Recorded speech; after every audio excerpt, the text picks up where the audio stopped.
اپنی بیٹیوں سے اور مسلمانوں کی عورتوں سے کہیے کہ وہ اپنے اوپر جلباب لٹکا لیا کریں، یعنی پردے کا اہتمام کریں۔ یہ قریب ہے کہ وہ پہچان لی جائیں، فلا یوزین، اور تکلیف نہ دی جائے۔ اللہ رب العالمین مغفرت کرنے والا اور رحم کرنے والا ہے۔ اس آیت کریمہ میں اللہ رب العالمین نے تمام اہل ایمان کی عورتوں کو یہ حکم دیا ہے کہ وہ پردہ کریں، اور یہ پردہ پورے بدن کا ہے۔ تمام اجنبی مردوں سے ہمیشہ اپنے آپ کو چھپا کر رکھنا ہے، گھر میں ہو، بازار میں ہو، مسجد میں ہو، کہیں بھی ہو، تمام اجنبی مردوں سے انہیں اپنے آپ کو پوشیدہ رکھنا ہے، اپنے آپ کو چھپا کر رکھنا ہے۔ ان کا چہرہ، ان کا بدن، سب کچھ پردہ ہے۔ یہ ایک مسلمان کے لیے، مسلمان عورت کے لیے یہ بالکل اصولی بات ہے، جسے اسے ہمیشہ پوری زندگی یاد رکھنا ہے کہ اسے حجاب کرنا ہے، اسے پردہ کرنا ہے۔ اللہ کے نبی صلی اللہ علیہ وسلم نے ازواج مطہرات کو، تمام اہل ایمان کی بیویوں کو اور اپنی بیٹیوں کو اس کا حکم دیا، اور صحابہ کرام کی بیویوں نے اس پر فوری عمل کیا، اور انہوں نے اپنی چادریں پھاڑ کر کے اپنے لیے حجاب کا بندوبست کیا، اور انہوں نے قرآن کریم کے اس حکم پر عمل کیا۔ اللہ رب العالمین نے ازواج مطہرات ہی سے متعلق ایک آیت کریمہ میں حجاب اور پردے کے پیچھے سے چیزوں کے لین دین کرنے کی تعلیم دی ہے۔ یعنی صرف باہر کا معاملہ نہیں ہے کہ آپ باہر جاؤ تو پردہ کرنا ہے، آپ گھر میں ہو اور کسی اجنبی سے کوئی بات چیت یا کچھ لین دین ہو جائے تب بھی آپ کو پردہ کرنا ہے، اپنے آپ کو حجاب اور پردے میں رکھنا ہے۔ فرمایا وَإِذَا سَأَلْتُمُوهُنَّ مَتَاعًا، کہ جب تم ان سے کوئی سامان مانگو، کوئی چیز کا سوال کرو، فَاسْأَلُوهُنَّ مِنْ وَرَاءِ حِجَاب، تو ان سے سوال کرو، ان سے مانگو پردے کے پیچھے سے۔ یعنی پردہ گھر میں بھی کرنا ہے، باہر بھی کرنا ہے۔ اصل یہ ہے کہ تمام اجنبی مردوں سے اپنے آپ کو حجاب رکھنا۔ اس کا دو فائدہ ہے۔ پہلا فائدہ اللہ رب العالمین نے اسی آیت میں بیان فرمایا جس میں حجاب کا حکم ہے۔ فرمایا ذَلِكَ أَدْنَىٰ أَن يُعْرَفْنَ، اس سے وہ پہچان لی جائیں گی۔ حجاب یہ علامت ہے کہ یہ عورت باعزت ہے، یہ عورت قابل احترام ہے، یہ عورت بے حیائی اور بے حیائی کے تمام کاموں سے بالکل دور ہے۔ حجاب یہ ایک مسلم عورت کے لیے شرف اور عزت کی چیز ہے، لہذا دور سے ہی پہچان لے گا آدمی کہ یہ عورت باعفت اور پاکیزہ عورت ہے، لہذا اسے پریشان کرنے کی کوئی ضرورت نہیں۔ اور آوارہ قسم کے لوگ، بدنگاہی کے مریض لوگ ایسی عورتوں سے دور ہو جائیں گے، کیونکہ انہیں لگے گا کہ یہ حجاب میں ہے، یعنی یہ عورت ان سب جھمیلوں سے، ان سب برائیوں سے، بے حیائیوں سے بہت دور ہے، لہٰذا انہیں تکلیف نہ دیا جائے۔ دوسری بات، جب ایک عورت پردہ کرتی ہے، اپنے آپ کو چھپا کر رکھتی ہے، تو یہ اس کے دل کو اور سامنے جو مرد حضرات ہیں ان کے بھی دل کو پاکیزہ کرنے والی، ہر قسم کے شبہات سے، ہر قسم کی شہوات سے، دلوں کی تمام شہوانی بیماریوں سے پاکیزگی اسی وقت مل سکتی ہے جب ایک عورت حجاب میں ہو اور ایک مرد عورت کو بے پردہ نہ دیکھے۔ فرمایا ذالکم اطہر لقلوبکم وقلوبہن، اس سے ان کے دل اور تمہارے دل پاکیزہ رہیں گے۔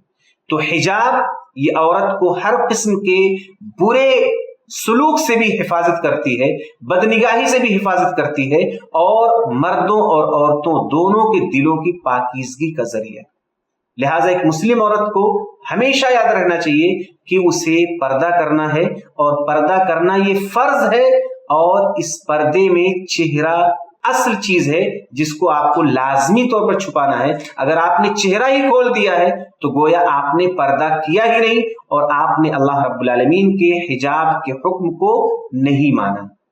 11ویں چیز ہے، یہ بھی اصول کے درجے میں ہے، وہ یہ ہے کہ کسی بھی مسلمان عورت کے لیے جائز نہیں، کسی بھی مسلم عورت کے لیے جائز نہیں ہے کہ وہ کافر اور مشرک کے ساتھ نکاح کرے۔ کسی بھی مسلمان عورت کے لیے جائز نہیں ہے کہ وہ کافر اور مشرک مردوں سے نکاح کرے۔ اللہ رب العالمین نے صاف صاف منع کر دیا ہے، اور فرمایا کہ اس کا تعلق